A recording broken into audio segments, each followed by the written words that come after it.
Now, we know that sedentary behavior is linked to a high risk of many health issues like heart disease or type 2 diabetes. In fact, I recently had Professor Robert Thomas on the podcast, and he was saying to the contrary, if you are doing a really good workout in the morning for 45 minutes and then you sit at your desk the entire day, you are in some way negating the benefits of that workout. So doing a little bit of movement regularly throughout the day and reducing our sitting time as much as possible is the goal, and it's something I try and practice daily.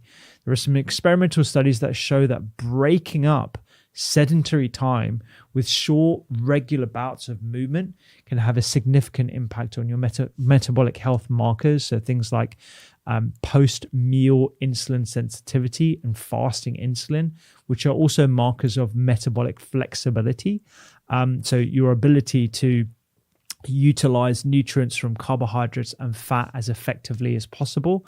And we know that this metabolic flexibility is something that can protect us against issues like type 2 diabetes, potentially even reducing inflammation, which could have a knock-on effect on cancer and dementia as well. And it also keeps your glucose levels, your blood sugar levels nice and stable.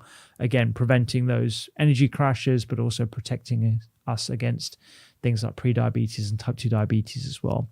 There was also an interesting study looking at energy and mood. So published in 2024 in Nature, it was the first of its kind to test whether taking short breaks from sitting during the day actually caused improvements in mood and thinking. So what they did is they recruited 211 university staff who sat a lot during the day. And I think we all know lots of people for whom this would be attributable to, myself included, perhaps not when I was working in A&E and hospital, but certainly in general practice, where a lot of the time you're sat down and you're just calling people through the tannoy. And what they found was they monitored them for 15 working days. They wore movement sensors.